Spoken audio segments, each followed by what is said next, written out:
is requested to give his valuable message. 79వ స్వాతంత్ర దినోత్సవ వేడుకల్లో భాగంగా ముఖ్య సందేశం అందజేయవలసిందిగా ఈనాటి కార్యక్రమ ముఖ్య అతిథి గౌరవనీయులైన ఆంధ్రప్రదేశ్ రాష్ట్ర ముఖ్యమంత్రి వర్యులు శ్రీ నారా చంద్రబాబు నాయుడు గారిని అభ్యర్థిస్తున్నాం.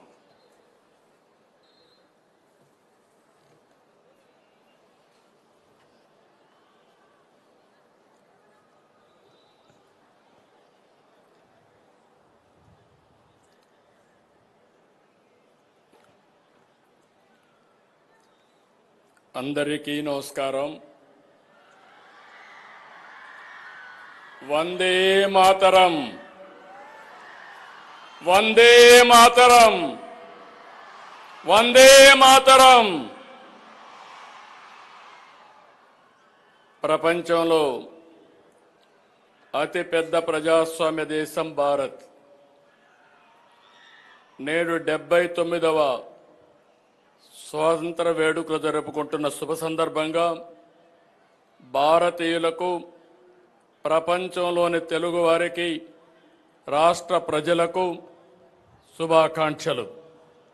ఈ సమయంలో జాతిపిత మహాత్మా గాంధీ, సుభాష్ చంద్రబోస్, భగత్ సింగ్, రాజ్యాంగ నిర్మాత డాక్టర్ బిఆర్ అంబేద్కర్, త్రివర్ణ పతాక రూపకర్త పెంగళి వెంకయ్య, అల్లూరి సీతారామరాజు వంటి మహనీయుల్ని స్మరించుకుందాం. స్వాతంత్రం పొందిన 8 దశాబ్దాల కాలంలో దేశంలో అనేక మార్పులు జరిగాయి. ఇదే సమయంలో ఆంధ్రప్రదేశ్లో కూడా అనేక ఎత్తు పల్లాలను చూసింది. దేశంలోని తెలుగువారంతా ఒకే రాష్ట్రంగా కలిసి ఉండాలని నాడు కలలుగన్నాం. స్వాతంత్రానికి ముందే విశాలాంధ్ర కోసం పోరాడాం. అమరజీవి పొట్టి శ్రీరాములు ప్రాణత్యాగంతో కర్నూలు రాజధానిగా 1953 అక్టోబర్ 1వ తేదీన ఆంధ్ర రాష్ట్రం ఏర్పడింది. ఆ తర్వాత 1956 నవంబర్ 1వ తేదీన హైదరాబాద్ రాజధానిగా మొదటి భాషా ప్రయుక్త రాష్ట్రంగా ఆంధ్రప్రదేశ్ అవతరించింది.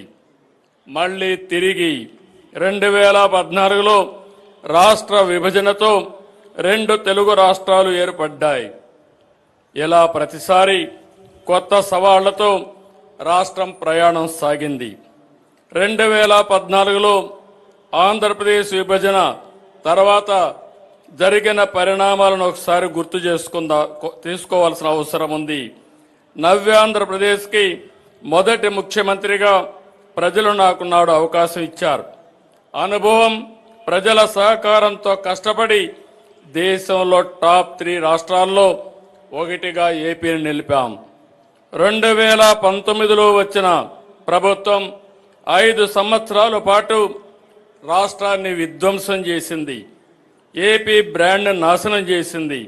వ్యవస్థలను నిర్వీర్యం చేసింది. రాష్ట్రం 30 ఏళ్లు వెనక్కిపోయింది. 10 లక్షల కోట్ల రూపాయల అప్పులు, బకాయిలతో ఆర్థిక విధ్వంసం చేశారు. ఆ 5 ఏళ్లు ఎక్కడా అభివృద్ధి జరగలేదు. కనీసం రోడ్లపైన గుంతలు పూడ్చలేదు. తవ్విన కొద్దీ గత ప్రభుత్వం చేసిన అప్పులు, తప్పులు, ఆక్రమాలు, అవకతవకలు వెలుగు చూస్తున్నాయి. పోలవరం నిలిచిపోయింది. అమరావతి ఆగిపోయింది. పెట్టుబడులు తరలిపోయాయి. 2024 ఎన్నికల్లో ప్రజలు గెలవాలి, రాష్ట్రం నిలవాలి అనే ఎన్డీఏ నినాదాన్ని ప్రజలు నమ్మి చారిత్రాత్మకమైన తీర్పునిచ్చారు. నిశ్శబ్ద విప్లవాన్ని సృష్టించారు. 94% స్ట్రైక్ రేటుతో 57% ఓట్ షేర్తో కూటమిని దీవించారు. రాష్ట్రాన్ని నిర్మించాలనే ఏకైక లక్ష్యంతో పాలన ప్రారంభించాం. మేము అధికారం చేపట్టిన ఈ ఏడాది కాలంలో ప్రజల నమ్మకాన్ని నిలబెట్టేలా, భవిష్యత్తుకు బాటలు వేసేలా తొలి రోజు నుంచి పనిచేస్తున్నాం. తొలి సంతకం నుంచి సుపరిపాలనకు తొలి అడుగు వేశాం. సంక్షేమం, అభివృద్ధి, సుపరిపాలనతో సాగిన ఏడాది పాలన ఎంతో సంతృప్తినిచ్చింది. ప్రజల మద్దతు, మా సంకల్పం, దేవుడి దయతో విధ్వంసం నుంచి వికాసం వైపు ప్రయాణం చేస్తున్నాం. నేను ఈరోజు సవినయంగా సగర్వంగా చెప్తున్నా, కూటమి ప్రభుత్వంలో సమిక్షేమానికి సాటి లేదు, అభివృద్ధికి అడ్డు లేదు, సుపరిపాలనకు పోటీ లేదు. ఇది రికార్డ్, ఇదే ఆల్ టైమ్ రికార్డ్ అని మరొక్కసారి విజ్ఞప్తి చేస్తున్నాను. కూటమి ప్రభుత్వం పేదల ప్రభుత్వం. సంక్షేమ పథకాలతో ప్రజల జీవన ప్రమాణాలు పెంచేందుకు, బడుగు బలహీన వర్గాలను అభివృద్ధి చేసేందుకు వేల కోట్ల నిధులు ఖర్చు చేస్తున్నాం. దేశంలో మరే రాష్ట్రంలో అమలు కాని స్థాయిలో రెట్టింపు సంక్షేమం ప్రజలకు అందుతోంది. ప్రధాన ఎన్నికల హామీలుగా ఉన్న సూపర్ 6ని సూపర్ హిట్ చేశాం. ప్రతి వర్గానికి, ప్రతి ప్రాంతానికి, ప్రతి కుటుంబానికి, ప్రతి పౌరునికి సాయంగా నిలబడుతూ సంక్షేమ పాలనకి కొత్త నిర్వచనం ఇచ్చాం. ప్రభుత్వం ఏర్పడిన తొలి రోజునే 5 సంతకాలతో ప్రధాన హామీల అమలుకు శ్రీకారం చుట్టాం. పేదల సేవలో కార్యక్రమంలో 64 లక్షల మందికి ఎన్టీఆర్ భరోసా పింఛన్లు ఇంటి వద్దే పంపిణీ చేస్తూ సంక్షేమ రాజ్యానికి కొత్త అర్థాన్నిచ్చాం. దేశంలోని అతిపెద్ద సంక్షేమ పండగ ఏపీలో ప్రతి నెల 1వ తేదీన జరుగుతుందని స్వాతంత్ర దినోత్సవ వేదిక నుంచి సగర్వంగా చెప్పగలుగుతున్నాను. దేశంలో మరే రాష్ట్రంలోనూ ఈ స్థాయి పింఛన్లు పంపిణీ చేయడం లేదు. ఏడాదికి 33,000 కోట్ల రూపాయలు కేవలం పింఛన్ల మీదనే ఖర్చు చేస్తున్నాం. వృద్ధులకు 4,000, దివ్యాంగులకు 6,000, డయాలసిస్ సహా తీవ్రవాదులకు గురైన వారికి 10,000, పూర్తిగా మంచానికే పరిమితమైన వారికి 15,000 ఇస్తున్నాం. ఒక్క పింఛన్ ఇప్పటికే పంపిణీ చేసిన డబ్బులు చూస్తే 40,000 కోట్లకు పైగా ఖర్చు చేశాం. తల్లి తన బిడ్డ చదువుకోవాలని కలలుగనే పేదింటి తల్లులకు ఆర్థిక భరోసా ఇచ్చేందుకు తల్లికి వందనం పథకం తీసుకొచ్చాం. 10,000 కోట్లతో ఈ పథకాన్ని అమలు చేశాం. ఒక్కొక్క విద్యార్థికి 15,000 చొప్పున మొత్తం 67 లక్షల మంది తల్లుల ఖాతాలో జమ చేశాం. ఒక కుటుంబంలో ఎంతమంది ఉన్నా చదువుకునే పిల్లలందరికీ ఈ పథకాన్ని వర్తింపజేశాం. జనాభా నిర్వహణలో ఈ పథకం కీలక భూమిక పోషిస్తుంది. రైతు బాగుంటేనే రాష్ట్రం బాగుంటుందని నమ్మే ఈ ప్రభుత్వం ఎప్పుడు అధికారంలో ఉన్నా అన్నదాతకు ప్రాధాన్యత ఇస్తున్నాం. చెప్పినట్టుగానే అన్నదాత సుఖీభవ పథకం అమలు చేశాం.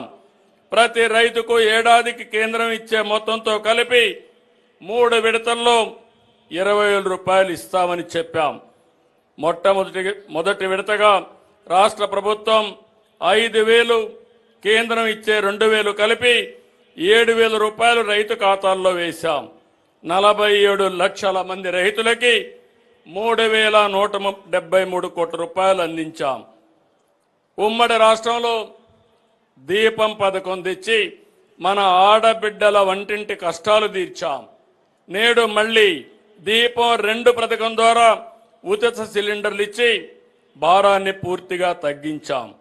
ఏడాదికి 3 సిలిండర్లు ఉచితంగా ఇస్తున్నాం. ఏటా 2,684 కోట్ల రూపాయలు ఖర్చు చేస్తున్నాం. ఇప్పటికీ 2 కోట్ల రాయితీ సిలిండర్లు ఇచ్చాం. స్వాతంత్ర దినోత్సవం సందర్భంగా ఆర్టీసీ బస్సుల్లో ఆడబిడ్డలకు స్త్రీశక్తి పేరుతో ఉచిత ప్రయాణాన్ని కానుగ్గా ఇస్తున్నాం. Palle Velugu, ultra Palle Velugu, city ordinary express, metro express బస్సుల్లో మహిళలకు ఉచితంగా ప్రయాణించవచ్చు. ఉచిత ప్రయాణంతో నెలకు 1,000 రూపాయల నుంచి 2,000 రూపాయల వరకు ఆడబిడ్డలకు ఆదా అవుతుంది. ట్రాన్స్జెండర్లకు ఈ సౌకర్యం కల్పిస్తున్నాం. ఈ పథకం కోసం ప్రతి ఏటా 1942 కోట్ల రూపాయలు వెచ్చిస్తున్నాం. 2029 నాటికి 20 లక్షల మందికి ఉద్యోగాలు, ఉపాధి అవకాశాలు కల్పిస్తామని సూపర్ 6లో చెప్పాం. చెప్పినట్టుగానే తొలి సంతకంతో ఉద్యోగాలు ఇస్తున్నాం. 16,347 పోస్టులు మెగా డిఎస్సి ద్వారా ఈ నెలాఖరు లోపల నియామకాలు పూర్తి చేస్తాం. ప్రజలకు నాడు కునుకు లేకుండా చేసిన ల్యాండ్ టైటిలింగ్ యాక్ట్ని రద్దు చేశాం. పేద ప్రజలకు ఆకలి తీర్చేందుకు అన్నా క్యాంటీన్ తిరిగి తీసుకొచ్చాం. 204 అన్నా క్యాంటీన్లో 5,16,00,000 మందికి కేవలం 5 రూపాయలకి కడుపు నింపాం. బీసీలను ఆర్థికంగా, సామాజికంగా, రాజకీయంగా ముందుకు తీసుకెళ్లేందుకు ప్రణాళికలు అమలు చేస్తున్నాం. చేతి వృత్తులు, కుల వృత్తులైన అన్ని వర్గాలకు బీసీ కార్పొరేషన్లు ఏర్పాటు చేసి అండగా నిలుస్తున్నాం. బీసీల రక్షణ చట్టం తీసుకుని వచ్చేందుకు మంత్రివర్గ ఉపసంఘం అధ్యయనం చేస్తుంది. స్థానిక సంస్థల్లో బీసీ రిజర్వేషన్లు గత ప్రభుత్వం 24% తగ్గిస్తే మేము తిరిగి 34% పెంచడానికి కృషి చేస్తున్నాం. బీసీల గృహ నిర్మాణానికి అదనంగా 50,000, బీసీల ఇళ్లపై 3 కిలోవాట్ల సోలార్ రూఫ్ టాప్కి 98,000 రూపాయలు సబ్సిడీ ఇస్తున్నాం. దేవాలయాల్లో పనిచేస్తున్న నాయి బ్రాహ్మణులకు కనీస వేతనం 25,000కు పెంచాం. దేవాలయ ట్రస్ట్ బోర్డులో చోటు కల్పించాం. 40,000 సెలూన్లకి 200 యూనిట్లు ఉచిత విద్యుత్ ఇస్తున్నాం. మేనిఫెస్టోలో చెప్పినట్టు కల్లు గీత కార్మికులకి 10% మద్యం దుకాణాలు, బార్లు కేటాయిస్తున్నాం. మత్స్యకారులకు వేట విరామ సమయంలో 20,000 రూపాయల ఆర్థిక సహాయాన్ని ఇస్తున్నాం. మత్స్యకారుల సేవలో పథకం ద్వారా 1,29,178 మందికి 259 కోట్ల రూపాయలు అందించాం. చేనేత గండగా హ్యాండ్లూమ్కు నెలకు 200 యూనిట్లు, పవర్ లూమ్కు 500 యూనిట్లు ఉచిత విద్యుత్ ఇస్తున్నాం. చేనేత ఉత్పత్తులకు జీఎస్టీ 5% రీఎంబర్స్మెంట్ ఇస్తున్నాం. నేతన్న భరోసా కింద చేనేత కుటుంబానికి ఏడాదికి 25,000 రూపాయలు సహాయం చేస్తున్నాం. వడ్డెరులకు మైనింగ్ లీజుల్లో 10% కేటాయిస్తాం. కురబలకు, యాదవులకు సబ్సిడీలో గొర్రెలు, మేకలు, పశువులు అందించి ఉపాధి కల్పిస్తాం. ఆర్థికంగా వెనుకబడిన ఎంబీసీలకు, అన్ని వర్గాల బీసీలకు ప్రత్యేక కార్యక్రమాలు అమలు చేసి ఆర్థికంగా పైకి తెస్తాం. ఎస్సీల జీవితాల్లో వెలుగును నింపుతున్నాం. గత ప్రభుత్వంలో వేధింపులకు గురైన ఎస్సీ వర్గానికి అండగా నిలిచాం. వారి హక్కులు కాపాడుతూ వారి నిధులు వారికే ఖర్చు చేస్తున్నాం. ఎస్సీల సంక్షేమం కోసం గత బడ్జెట్లో 20,280 కోట్లు ఖర్చు చేశాం. ఎస్సీ సామాజిక వర్గాల్లో అంతరాలు తగ్గించేలా, ఏ వర్గాన్ని నొప్పించకుండా, ఏ ఒక్కరూ నష్టపోకుండా ఎస్సీ వర్గీకరణతో వారి దశాబ్దాల ఆకాంక్ష నెరవేర్చాం. సోలార్ రూఫ్ టాప్ ఉచితంగా ఏర్పాటు చేసి విద్యుత్ ఇస్తాం. ఆదాయ మార్గాన్ని చూపిస్తాం. ఎస్టీల అభివృద్ధి జరిగినప్పుడే నిజమైన అభివృద్ధి అని మేము నమ్ముతాం. మౌలిక సదుపాయాలు, విద్య, వైద్యం ద్వారా వారి జీవన ప్రమాణాలు పెంచుతున్నాం. అడవి తల్లి బాటలో కార్యక్రమం ద్వారా 1,000 కోట్లతో రోడ్ల నిర్మాణం చేపట్టాం. మారుమూల గిరిజన ప్రాంతాలను ప్రధాన రహదారులతో కనెక్ట్ చేస్తున్నాం. డోలీ మోతలకు ఫీడర్ అంబులెన్స్తో విముక్తి కల్పిస్తున్నాం. ఏజెన్సీ ప్రాంతాల్లో కొత్తగా 5 మల్టీ స్పెషాలిటీ హాస్పిటల్ నిర్మిస్తున్నాం. అరకు కాఫీకి అంతర్జాతీయ బ్రాండింగ్ తెచ్చాం.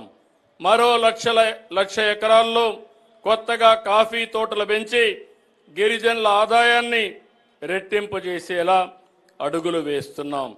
మైనారిటీ హక్కులు పరిరక్షిస్తూ అవసరాలు తీరుస్తున్నాం. ఇమాములకు 10,000, మౌజములకు 5,000 చొప్పున గౌరవ వేతనం ఇస్తున్నాం. హజ్ యాత్రికులకు ఒక్కొక్కరికి రూపాయల ఆర్థిక సహాయం అందిస్తున్నాం. గన్నవరం ఎయిర్పోర్ట్ని ఎంబార్కేషన్ పాయింట్గా చేశాం. 8,424 మంది పాస్టర్లకి 5,000 రూపాయలు గౌరవ వేతనం ఇస్తున్నాం. మహిళా సాధికారిత, భద్రత, గౌరవం కోసం కట్టుబడిన ప్రభుత్వం మాది. ఎంఎస్ఎంఈలతో మహిళలను పారిశ్రామికవేత్తలు చేస్తున్నాం. ప్రతి రంగంలో మహిళలకు అవకాశాలు కల్పిస్తున్నాం. గంజాయి, డ్రగ్ వినియోగం మహిళలపై నేరాలకు ప్రధాన కారణం. వీటి నియంత్రణ కోసం ఈగల్ టాస్క్ ఫోర్స్ తెచ్చాం. మహిళలకు రక్షణగా 164 శక్తి టీముల్ని, 300 హెల్ప్ డెస్క్లు ఏర్పాటు చేశాం. భావ ప్రకటన స్వేచ్ఛ పేరుతో సోషల్ మీడియాలో మహిళలపై అసభ్యకరమైన పోస్టులు పెడితే కఠినంగా వ్యవహరిస్తున్నాం. మహిళల ఆత్మ గౌరవాన్ని కాపాడతాం. అంగన్వాడీ వర్కర్లకు గ్రాట్యుటీ 1,79,000 రూపాయలు, హెల్పర్లకు 1,09,000 రూపాయలు చెల్లిస్తున్నాం. ఆశా వర్కర్స్కు పదవీ విరమణ వయసు 62 ఏళ్లకు పెంచాం. 43,000 మంది ఆశా వర్కర్లకి గ్రాట్యుటీ గరిష్టంగా 1,50,000 రూపాయలు పొందేలా చేశాం. వీటికన్నిటికీ 645 కోట్ల రూపాయలు ఖర్చు చేస్తున్నాం. చౌక దుకాణాల ద్వారా ఎప్పుడు కావాలన్నా రేషన్ సరుకులు తీసుకునే వీలు కల్పించాం. ఎండియు వాహనాల రద్దుతో రేషన్ బియ్యం రీసైక్లింగ్ మాఫియాకు అడ్డుకట్టు వేస్తున్నాం. 18 లక్షల మంది వృద్ధులు, దివ్యాంగులకి ప్రతి నెల 26వ తేదీ నుంచి ఇంటి వద్దే రేషన్ అందిస్తున్నాం. 2029 నాటికి అందరికీ సొంత ఇల్లు కల్పించే లక్ష్యంగా పనిచేస్తున్నాం. గ్రామీణ ప్రాంతాల్లో 3 సెంట్లు, పట్టణ ప్రాంతాల్లో 2 సెంట్లు స్థలం ఉచితంగా ఇస్తాం. పూర్తయిన 3 లక్షల ఇండ్లు త్వరలో లబ్ధిదారులకు అందజేస్తాం. మరో 6 లక్షల ఇండ్లను వచ్చే ఏడాది మార్చి నాటికి లబ్ధిదారులకు అప్పగిస్తాం. వ్యవసాయంలో సాగు ఖర్చు తగ్గాలి, రైతుల ఆదాయం పెరగాలనే సంకల్పంతో పనిచేస్తున్నాం. మారుతున్న ఆహారపు అలవాట్లకు అనుగుణంగా డిమాండ్ ఉన్న పంటలు సాగు చేయాలి. ఎరువులు, పురుగు మందుల వినియోగం తగ్గించి ప్రకృతి సాగు దిశగా రైతులు అడుగేయాలి. ఆర్గానిక్ ఉత్పత్తులతో ఆరోగ్యం కాపాడుకుందాం. ప్రపంచ మార్కెట్కు ఆర్గానిక్ పంటలు ఎగుమతి చేసి ఆర్థికంగా బలపడదాం. ఆర్థికంగా కష్టాలున్న రైతును బలోపేతం చేసేందుకు అన్నదాత సుఖీభవ పిఎం కిసాన్ ప్రారంభించాం. ధాన్యం కొనుగోలు చేసి 13,554 కోట్లు రైతులకి 24 గంటల్లోనే చెల్లించాం. గత ప్రభుత్వం నిలిపివేసిన డ్రిప్ సబ్సిడీలు, యాంత్రీకరణ సబ్సిడీలు తిరిగి ప్రారంభించాం. సాగులో సాంకేతికతను తీసుకొస్తున్నాం. ఖర్చు తగ్గేలా డ్రోన్ టెక్నాలజీ, శాటిలైట్ సేవల్ని వ్యవసాయ రంగానికి వినియోగిస్తున్నాం. అవేర్ ద్వారా వాతావరణ పరిస్థితులపై రైతులకు ఎప్పటికప్పుడు సమాచారాన్ని అందజేస్తున్నాం. అంతర్జాతీయ పరిణామాల కారణంగా వాణిజ్య పంటలైన కోకో, మిరప, పొగాకు, మామిడి రైతులు ఇబ్బంది పడితే వారిని సకాలంలో ఆదుకున్నాం. రాయలసీమను హార్టికల్చర్ అబ్బు చేసేలాగా ప్రణాళికలు అమలు చేస్తున్నాం. వాణిజ్య పంటలతో వ్యవసాయాన్ని లాభసాటిగా చేస్తాం. అక్వా రంగాన్ని ఆదుకునేందుకు యూనిట్ విద్యుత్తుని ₹1.50 అందిస్తాం. అమెరికా సుంకాలతో నష్టపోతున్న అక్వా రైతులను ఆదుకోవడానికి కేంద్రంతో సంప్రదింపులు జరుపుతున్నాం. పంటలు పుష్కలంగా పండాలంటే సాగునీరు లోటు ఉండకూడదు. రాష్ట్రంలోని అన్ని నదులు అనుసంధానం చేస్తే కరువు అనే మాట ఉండదు. సాగు, త్రాగు, పరిశ్రమలకు అవసరమైన నీరు అందిస్తే ఆర్థిక వ్యవస్థ పురోగమిస్తుంది. గత ప్రభుత్వ నిర్లక్ష్యానికి బలైన సాగునీటి రంగాన్ని మళ్లీ గాడిన పెట్టాం. రాష్ట్రానికి జీవనాడి పోలవరం ఇది 2020లోనే పూర్తి కావలసి ఉన్న గత ప్రభుత్వం నిర్లక్ష్యం, ఆలసత్వం, వైఫల్యంతో డయాఫామ్ వాల్ కొట్టుకుపోయింది.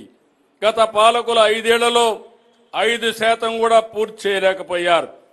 మళ్ళీ మేము అధికారంలోకి వచ్చిన తర్వాత సమస్యల్ని పరిష్కరించి ప్రాజెక్టు పనులను గాటిన పెట్టాం. ప్రాజెక్టులో కీలకమైన డయాఫామ్ వాల్ వచ్చే ఏడాది డిసెంబర్కి పూర్తవుతుంది. 2027 డిసెంబర్ నాటికి పోలవరంని పూర్తి చేసి జాతికి అంకితం చేసే బాధ్యత ఈ ప్రభుత్వాన్ని. కేంద్ర ప్రభుత్వం 12,157 కోట్ల నిధులు విడుదల చేసి సకాలంలో పనులు చేసేందుకు సహకరించింది.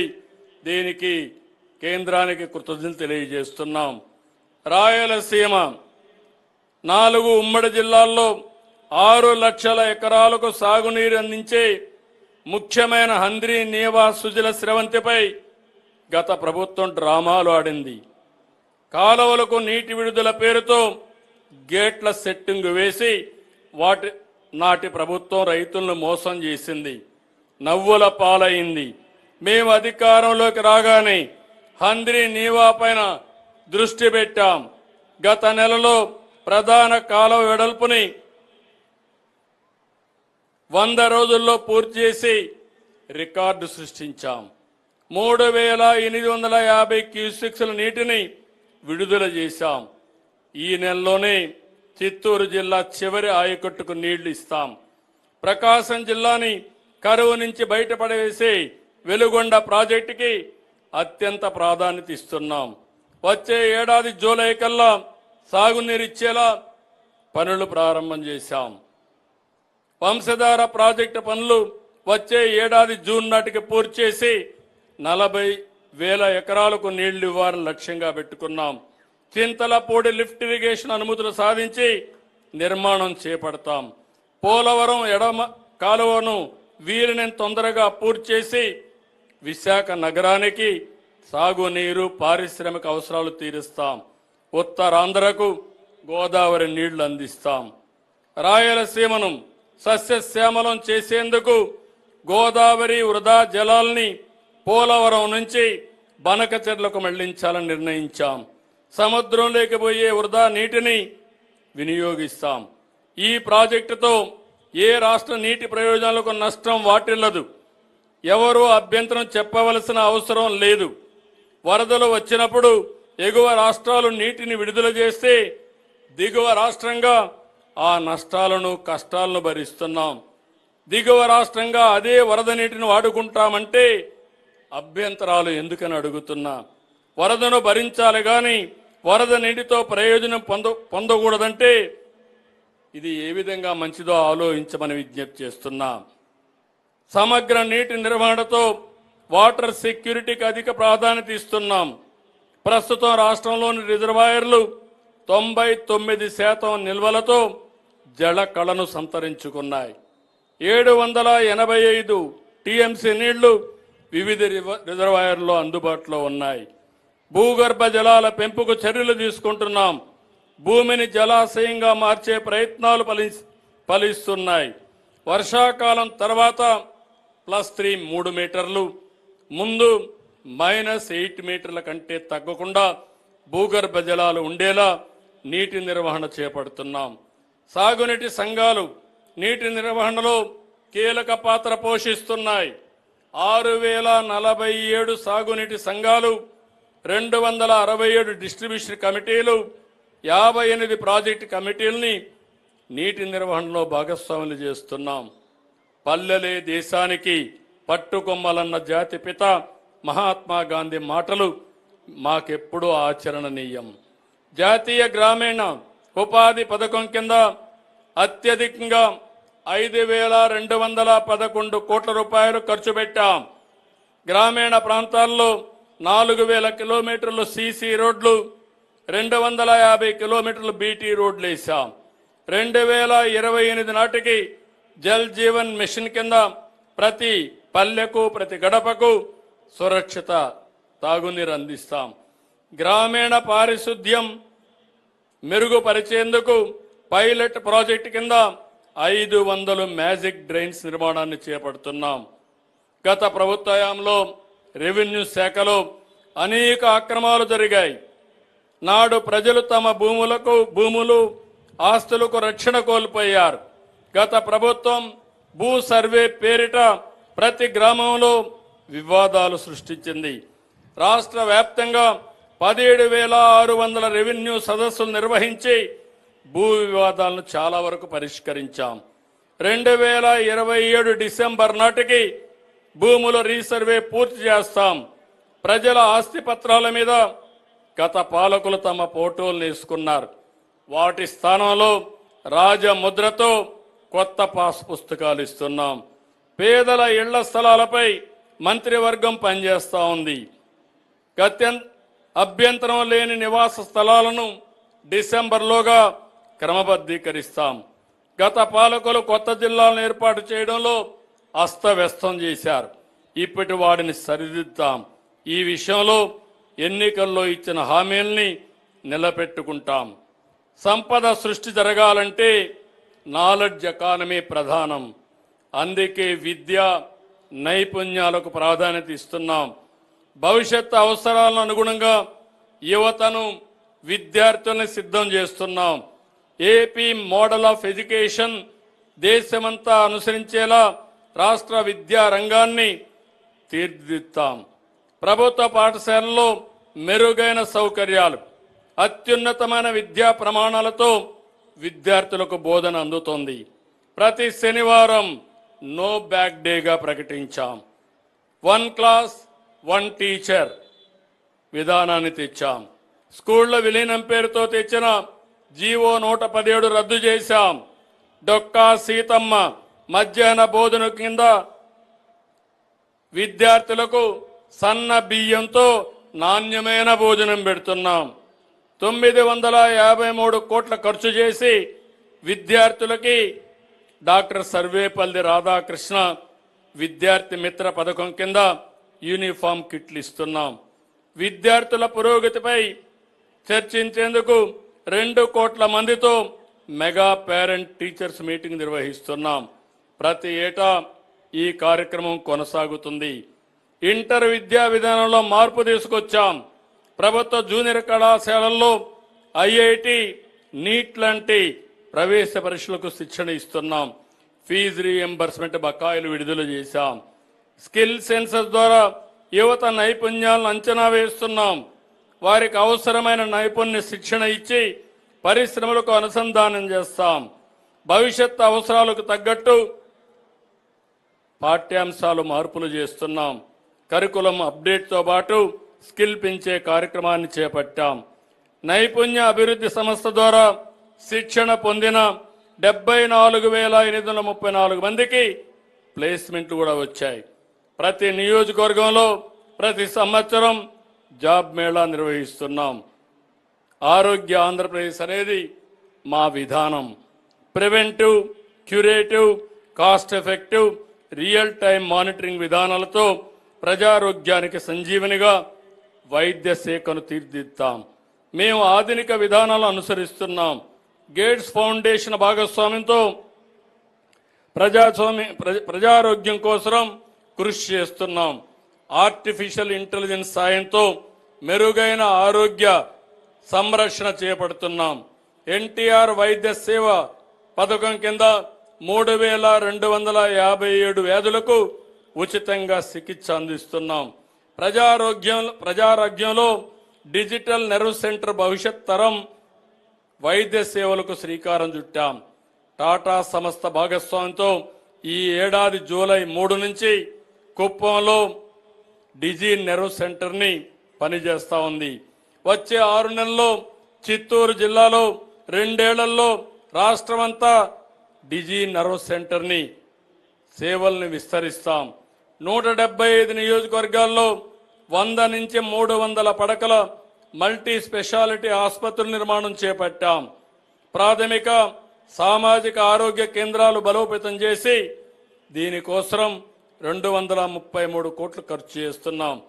మానవత్వంతో స్పందించి సీఎం సహాయ నిధి కింద ఇప్పటి వరకు 552 కోట్ల రూపాయలు అందించాం. వైద్య రంగంలో సాంకేతికను వినియోగించడంతో పాటు వారసత్వమైన యోగాని, నేచురోపతిని ప్రజారోగ్యం కోసం ప్రోత్సహిస్తున్నాం. విశాఖ వేదికగా 3,19,000 మందితో యోగా నిర్వహించి గిన్నిస్ రికార్డు సాధించాం. మరో 21 ప్రపంచ రికార్డులు సృష్టించాం. యోగాంధ్ర కార్యక్రమాన్ని ప్రధాని ప్రశంసించారు. త్వరలోనే యోగాధ్యయన పరిషత్తు ఏర్పాటు చేస్తున్నాం. రాష్ట్రానికి గ్రోత్ ఇంజన్లుగా నగరాలు, పట్టణ ప్రాంతాలను అభివృద్ధి చేస్తున్నాం. జనాభా అవసరాలకు అనుగుణంగా పట్టణ ప్రాంతాల్లో మౌలిక సదుపాయాలను కల్పిస్తున్నాం. భవన నిర్మాణాలకు అనుమతులు సులభతరం చేశాం. 100 గజాల్లోపు స్థలాల్లో ఎటువంటి బిల్డింగ్ ప్లాన్ లేకుండా ఇంటిని నిర్మించుకునే అవకాశాన్ని కల్పించాం. విశాఖ విజయవాడ మెట్రో రైలు ప్రాజెక్టులను పట్టాలెక్కించాం. విశాఖలో 76 కిలోమీటర్లు, విజయవాడలో 38 కిలోమీటర్ల మేర మెట్రో రైలు ప్రాజెక్టు నిర్మిస్తాం. ప్రతి 3వ శనివారం రాష్ట్ర వ్యాప్తంగా స్వచ్ఛాంధ్ర, స్వర్ణాంధ్ర నిర్వహిస్తూ పరిశుభ్రతకు పెద్దపీట వేస్తున్నాం. గత ప్రభుత్వం ప్రజలపై రుద్దిన చెత్త పన్ను రద్దు చేసి వారు వదిలి వెళ్లిన 83 లక్షల మెట్రిక్ టన్నుల చెత్తను కూడా తొలగించాం. వనరుల పునర్వినియోగం కోసం సర్క్యులర్ ఎకానమీ దృష్టి పెట్టాం. అన్ని పంచాయతీలు, మున్సిపాలిటీలో వేస్ట్ టు వెల్త్ కార్యక్రమాన్ని అమలు చేస్తున్నాం. ఆంధ్రప్రదేశ్ కళల రాజధాని అమరావతి పనులన్నీ కూడా మన ప్రధానమంత్రి నరేంద్ర మోడీ గారితో రీస్టార్ట్ చేశాం. అమరావతిని ప్రపంచ స్థాయి రాజధానిగా తీర్చిదిద్దేలా భూములు ఇచ్చిన రైతులను ఆశలు నెరవేర్చే విధంగా పనులు చేస్తున్నాం. నేడు శరవేగంగా రాజధానిలో పనులు జరుగుతున్నాయి. 50,522 కోట్లతో టెండర్లు పిలిచి 74 మౌలిక వస్తువుల ప్రాజెక్టుల్ని రోడ్లు పనులు చేస్తున్నాం. 2029 కల్లా మొదటి దశ రాజధాని పనులు పూర్తవుతాయి. నేను ఒకటే హామీ ఇస్తున్నా, ప్రపంచంలోనే అత్యున్నత ప్రమాణాలతో మోస్ట్ లివబుల్ సిటీగా మన అమరావతి ఉంటుందని మీ అందరికీ విజ్ఞప్తి చేస్తున్నా. పారిశ్రామిక అభివృద్ధికి ఆధారం లాజిస్టిక్స్. సింగపూర్ వంటి దేశాలు కేవలం లాజిస్టిక్స్ తో బలమైన ఆర్థిక శక్తిగా ఎదిగాయి. మన రాష్ట్రంలో 1053 కిలోమీటర్లు సుదీర్ఘ తీర ప్రాంతం ఉంది. పోర్ట్లు, ఎయిర్పోర్ట్లు, హార్బర్లు, హైవేలు, రైల్వే లైన్లతో విస్తృతమైన లాజిస్టిక్స్ సదుపాయాలున్నాయి. త్వరలో లాజిస్టిక్స్ కార్పొరేషన్ తీసుకొస్తాం. లాజిస్టిక్స్ వ్యయాన్ని 10% కంటే తక్కువ తెచ్చేందుకు ప్రయత్నం చేస్తున్నాం. ప్రతి 50 కిలోమీటర్లకు ఒక పోర్టు, హార్బరు, కొత్తగా 6 ఎయిర్పోర్ట్లు నిర్మిస్తున్నాం. 3,510 కిలోమీటర్ల మేర 70,000 కోట్ల రూపాయలు విలువైన జాతీయ రహదారు పనులు జరుగుతున్నాయి. 24-25లో 770 కిలోమీటర్లు జాతీయ రహదారుల నిర్మాణాలు పూర్తవుతాయి. వచ్చే 3 ఏళ్లలో 2 లక్షల విలువైన నేషనల్ హైవే ప్రాజెక్ట్స్ ని పూర్తి చేస్తాం. రాజధానికి outer ring road, Hyderabad Amaravati, Vizag Mulapeta, Hyderabad Bengaluru greenfield highway project ప్రతిపాదించాం. గత ప్రభుత్వం తీవ్రంగా నిర్లక్ష్యం చేసిన రహదారులు బాగు చేసేందుకు పార్ట్ హోల్ ఫ్రీ రోడ్స్ కార్యక్రమాన్ని చేపట్టాం. దీనికి 1000 కోట్ల పైన ఖర్చు చేశాం. రాష్ట్రంలో ఉండే అన్ని R&B రోడ్లని బాగు చేసే బాధ్యత ఈ ప్రభుత్వం తీసుకుంటాం. తలసరి విద్యుత్ వినియోగం అనేది ప్రగతి సూచిక. ఉమ్మడి రాష్ట్రంలో విద్యుత్ సంస్కరణలకు నాంది పలికాం. 160 గిగావాట్లు పునరుత్పాదక విద్యుత్ ఉత్పత్తి లక్ష్యంగా AP integrated clean energy policy తెచ్చాం. ఈ రంగంలో 10 లక్షల కోట్ల పెట్టుబడులు, 7,50,000 మందికి ఉద్యోగాలు వస్తాయి. సోలార్, విండ్, పంప్డ్ ఎనర్జీ ప్రాజెక్టుల్లో భారీగా పెట్టుబడులు వస్తున్నాయి. ఇప్పటికీ 72 గిగావాట్లు పునరుత్పాదక విద్యుత్ ఉత్పత్తి లక్ష్యాన్ని సాధించాం. 2030 నాటికి ఏపీని గ్రీన్ హైడ్రోజన్ వ్యాలీగా చేసేందుకు డిక్లరేషన్ కూడా ప్రకటించాం. పర్యావరణ పరిరక్షణకు ఇది ఎంతో ఉపయోగపడుతుంది. మనమంతా పర్యావరణాన్ని కాపాడుకోవాలి. రాష్ట్రంలో అడవులు, హార్టికల్చర్ కలిపి పచ్చదనాన్ని 50% పెంచేలా కార్యక్రమాన్ని చేపడుతున్నాం.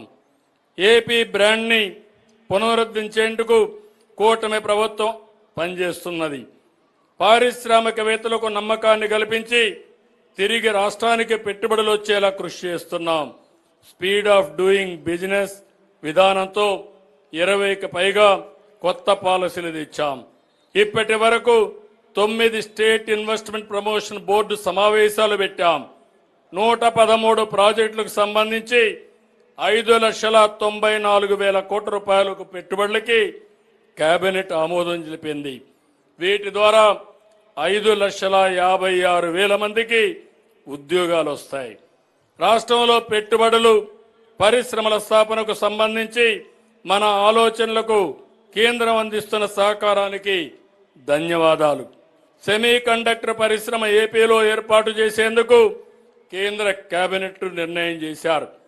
మొబైల్స్, ఆటోమొబైల్, ఎలక్ట్రానిక్స్, సెటాప్ బాక్సుల్లో ఉపయోగించే సెమీ కండక్టర్ తయారీ పరిశ్రమ దీనితో విప్లవాత్మక మార్పు వస్తుంది. ఒక కుటుంబం, ఒక పారిశ్రామికవేత్త అనే లక్ష్యంతో ఎంఎస్ఎంఈలు నెలకొల్పేలా ప్రణాళికలు అమలు చేస్తున్నాం. 175 నియోజకవర్గాల్లో ఎంఎస్ఎంఈ పార్కులు ఏర్పాటు చేస్తున్నాం. విశాఖ స్టీల్ ప్లాంట్కు కేంద్రం చేసిన 11,400 కోట్ల ఆర్థిక సాయంతో ప్లాంట్ను పరిరక్షించాం. విశాఖ రైల్వే జోన్ సాధించాం. కార్యాలయ భవన నిర్మాణాలు చురుగ్గా జరుగుతున్నాయి. పర్యాటకం అంటే సౌందర్యం, సాంస్కృతిక వైభవం, ఆధ్యాత్మిక వారసత్వం. పర్యాటకానికి పారిశ్రామిక హోదా ఇచ్చాం. Heritage, eco, adventure, wildlife, beach, temple tourism సర్క్యూట్లు అభివృద్ధి చేస్తూ పర్యాటకులకు ఆహ్లాదాన్ని అందిస్తున్నాం. 8,163 కొత్త గదులు అందుబాటులో వచ్చేట్టుగా 85 ప్రముఖ హోటళ్లతో ఒప్పందం చేసుకున్నాం. దేవాలయాలు సంస్కృతికి చిహ్నాలు, ఆధ్యాత్మిక కేంద్రాలు. 6,000కు పైగా ఆలయాల్లో నిత్యం ధూపదీప నైవేద్యాలకు 10,000 రూపాయలు చొప్పున విడుదల చేశాం. అర్చకుల వేతనాల్ని 15,000కు పెంచాం. ఆలయాల్లో అన్య మతస్థులు లేకుండా చూస్తున్నాం. వాట్సాప్ ద్వారా ఆలయాల్లో దర్శన సేవలు, వసతి బుకింగ్ చేసుకునేలా సులభతరం చేశాం. తిరుమలలో సహా రాష్ట్రంలో అన్ని దేవాలయాల్లో ప్రసాదాలు, సేవల్లో నాణ్యత పెంచాం. 23 ప్రధాన ఆలయాల్లో నిత్యాన్నదాన పథకం అమలు చేస్తాం. ఆర్య వయస్సుల ఆరాధ్య దైవం వాసవి కళ్యాణ పరమేశ్వరి అమ్మవారి ఆత్మార్పణ దినోత్సవాన్ని అధికారికంగా నిర్వహిస్తున్నాం. అధికారంలో ఉంటే ప్రజా సంపద రక్షణ, ప్రజారోగ్యానికి భరోసా. గత పాలకులు అక్రమ ఆర్జన కోసం సహజ వనరులు దోచుకున్నారు. ప్రజల ఆరోగ్యాన్ని పణంగా పెట్టారు. ఇసుక దోపిడీతో నిర్మాణ రంగాన్ని కూల్చి ఆ రంగంలో ఆధారపడిన లక్షల మందిని రోడ్డున పడేశారు. నాణ్యత లేని మద్యంతో ప్రజల ఇళ్ళు ఒళ్ళు గుల్ల చేశారు. అధికారంలోకి రాగానే ఆర్థిక అవసరాలను పక్కన పెట్టి ఉచిత ఇసుక విధానాన్ని అమలు చేసి భవన నిర్మాణ రంగాన్ని నిలబెట్టాం. ఇప్పటి వరకు 1,50,00,000 మెట్రిక్ టన్నుల ఇసుక ఉచితంగా అందించాం. ప్రజా ఆరోగ్యాన్ని గుర్తులో పెట్టుకుని మద్యం పాలసీని రూపొందించాం. ప్రభుత్వమే మద్యం వ్యాపారం చేసే విధానానికి స్వస్తి పలికాం. నాణ్యమైన బ్రాండెడ్ మద్యం విక్రమాలు జరిగేలా చూస్తున్నాం. మేమెప్పుడు అధికారంలో ఉన్నా శాంతి భద్రతలకు ప్రాధాన్యత ఇస్తాం. లా అండ్ ఆర్డర్ ఉంటేనే రాష్ట్రానికి పెట్టుబడులు వస్తాయి. అభివృద్ధి జరుగుతుంది, ప్రజల్లో ఆనందం ఉంటుంది. అరాచక శక్తులపై కఠినంగా వ్యవహరిస్తాం. కొందరు రాజకీయ ముసుగులో నేరాలకు పాల్పడుతూ అలజడి సృష్టించాలని ఆలోచిస్తున్నారు. వాళ్ళ ఆటలో సాగనివ్వం. శాంతి భద్రతల కంటే మా ప్రభుత్వానికి ఏది ముఖ్యం కాదు. పోలీస్ శాఖకి పూర్తి స్వేచ్ఛనిచ్చాం. ప్రభుత్వాలంటే ప్రజల తక్షణ అవసరాలు తీర్చడమే కాదు, వారికి బంగారు భవిష్యత్తు అందించి అలాంటి అవకాశాలు కల్పించవలసిన అవసరం ఉంది. దీనికోసం ఏ ప్రభుత్వమైనా ఏ నాయకుడైనా విజన్తో పనిచేయాలి. 1995లో ఐటీ గురించి మాట్లాడాం. ఐటీని ప్రోత్సహించి ఫలితాలు చూపించాం. నేడు 2025లో క్వాంటమ్ వ్యాలీ గురించి మాట్లాడుతున్నాం. ఏఐ ని పాలనలో ఉపయోగిస్తున్నాం. ఏఐని ఆర్టిఫిషియల్ ఇంటెలిజెన్స్ని ప్రమోట్ చేస్తున్నాం. డేటా లేక్ అవేర్ వినియోగంతో పౌర సేవల్లో సమూల మార్పులు తెస్తున్నాం. సిలికాన్ వ్యాలీ తరహాలో దేశంలో అమరావతిలో క్వాంటమ్ వ్యాలీ అమలవుతుంది. 2026 జనవరి నుంచి క్వాంటమ్ కంప్యూటింగ్ వ్యాలీ సేవలు మొదలవుతాయి. ఉత్తరాంధ్రకి ఐటీ డేటా సెంటర్లు వస్తున్నాయి. రాయలసీమలో defence, space, aerospace, drone, automobile, electronic పరిశ్రమలు వస్తున్నాయి. అన్ని ప్రాంతాల అభివృద్ధికి కృషి చేస్తున్నాం. ఐటీ, ఎలక్ట్రానిక్ రంగాల్లో పెట్టుబడుల కోసం కొత్తగా 6 పాలసీలు తీసుకొచ్చాం. నవ్యాంధ్రకు దిగ్గజ ఐటీ కంపెనీలైనటువంటి గూగుల్, టీసీఎస్, కాగ్నిజెంట్ వంటి సంస్థలు పెట్టుబడులు పెట్టడానికి ముందుకొచ్చాయి. అమరావతిలో రతన్ టాటా ఇన్నోవేషన్ హబ్ నెలకొల్పుతున్నాం. హబ్ అండ్ స్పోక్ విధానంలో విశాఖపట్నం, రాజమహేంద్రవరం, విజయవాడ, తిరుపతి, అనంతపురంలో హబ్బులు ఏర్పాటు చేస్తున్నాం. అమరావతిలో గ్లోబల్ లీడర్షిప్ సెంటర్ని ఏర్పాటు చేస్తున్నాం. ప్రజాపాలనలో సాంకేతికతను విస్తృతం చేశాం. వాట్సాప్ గవర్నెన్స్ మనమిత్ర ద్వారా పరిపాలనకి కొత్తదనాన్ని తీసుకొచ్చాం. ఈరోజు ప్రభుత్వం దగ్గరకు వచ్చే పని లేకుండా మీ ఇంట్లో కూర్చొని ప్రభుత్వ సేవలన్నీ 700 సేవలను నేరుగా పొందే విధంగా ఈ రోజు నుంచి అమలు చేస్తున్నాం. ఈ సేవలు అమల్లోకి వస్తాయని చెప్పి కూడా నేను మీకు తెలియజేస్తున్నా. సమాజమే దేవాలయం, ప్రజలే దేవుళ్ళని నమ్మి అని నందమూరి తారక రామారావు గారు చెప్పిన మాటను గుర్తు చేస్తున్నాను. ఆ బాటలోనే మేము పనిచేస్తున్నాం. ఎన్టీఆర్ కళ పేదరికం లేని సమాజం. అంతర్జాతీయంగా నిర్దేశించుకున్న ప్రమాణాల ప్రకారం అత్యంత పేదరికంలో ఉన్న వారిని ఆదుకునేందుకు తీసుకొచ్చిన కార్యక్రమం జీరో పావర్టీ P4. సూపర్ 6 పథకాలు, మేనిఫెస్టో హామీల అమలుతో ప్రజల జీవన ప్రమాణాలను మారుస్తున్నాం.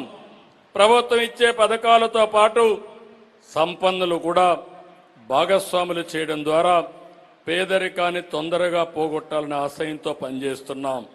ఇందుకోసం పబ్లిక్ ప్రైవేట్ పీపుల్స్ పార్ట్నర్షిప్ కార్యక్రమాన్ని చేపట్టాం. సమాజానికి తిరిగివ్వాలని భావించే వారందరూ స్వచ్ఛందంగా మార్గదర్శకులు కావచ్చు. ఉన్నత స్థాయిలో ఉన్న 10% మంది అట్టడుగునున్న 20% మందికి చేయూతనిచ్చి పైకి తీసుకురావడమే P4 కార్యక్రమం ఉద్దేశం. ఇది స్వచ్ఛంద కార్యక్రమం. పూర్తిగా వాలంటరీగా ఒక స్ఫూర్తిదాయకమైన కార్యక్రమంగా ముందుకు తీసుకుపోతాం. ఇప్పటికే 10,38,000 మంది బంగారు కుటుంబాలను గుర్తించాం. 1,15,000 మంది మార్గదర్శకులు సాయం చేసేందుకు ముందుకొచ్చారు. ఈ నెల 19 నుంచి క్షేత్రస్థాయిలో ఈ కార్యక్రమాన్ని అమలు చేస్తాం. ప్రధాని నరేంద్ర మోడీ గారు వికసిత్ భారత్ 2047 విజన్ రూపొందించారు. మనం స్వర్ణాంధ్ర 2047 విజన్ రూపొందించాం. రాష్ట్రం, జిల్లా, నియోజకవర్గ స్థాయిలో విజన్ తీసుకొచ్చాం. వెల్తీ, హెల్తీ, హ్యాపీ సొసైటీ లక్ష్యంగా మనం ముందుకు పోతున్నాం. ప్రపంచవ్యాప్తంగా అనేక దేశాల్లో మన తెలుగు ప్రజలు విజయాలు సాధిస్తున్నారు. ప్రతి చోట తమదైన ముద్ర వేస్తున్నారు. 2047 నాటికి భారతదేశం ప్రపంచ ఆర్థిక శక్తిగా నిలుస్తుంది. మన తెలుగు జాతి ప్రపంచంలోనే నెంబర్ 1 గా ఉండాలనేది నా తపన, కోరిక, ఆశయం. ఇది సాధిస్తామని మరొక్కసారి మీ అందరికీ విజ్ఞప్తి చేస్తున్నా.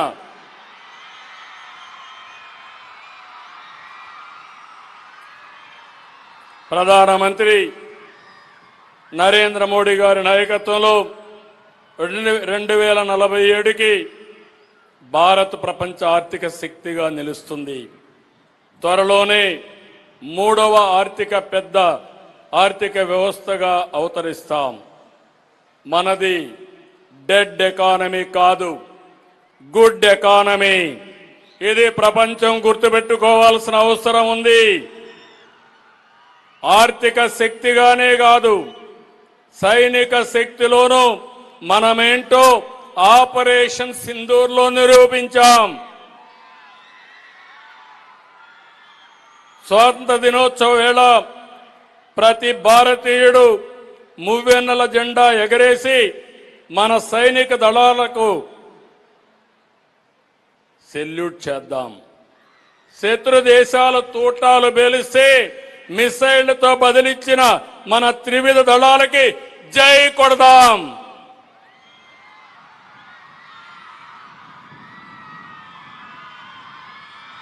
మరొకసారి మనమందరం స్వాతంత్రం కోసం త్యాగాలు చేసిన వారిని గుర్తుకు తెచ్చుకుంటూ నివాళులర్పిస్తూ ఈ జాతి అభివృద్ధికి పునరంకితం కావాలి, గట్టిగా పనిచేసే సంకల్పాన్ని ఈరోజు తీసుకోవాల్సిందిగా మిమ్మల్ని అందరినీ కోరుకుంటూ మరొక్కసారి ఇక్కడ ప్రపంచంలో ఉన్న భారతీయులకు, తెలుగు వారికి స్వాతంత్ర దిన శుభాకాంక్షలు తెలియజేస్తున్నా. జై ఆంధ్రప్రదేశ్, జై భారత్, జై హింద్.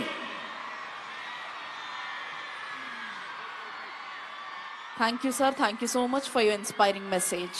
అద్భుతమైన సందేశం ద్వారా అందరిలోనూ నూతనోత్సాహాన్ని నింపిన గౌరవనీయులైన ఆంధ్రప్రదేశ్ రాష్ట్ర ముఖ్యమంత్రి వర్యులు శ్రీ నారా చంద్రబాబు నాయుడు గారికి హృదయపూర్వక ధన్యవాదాలు తెలియజేస్తున్నాం.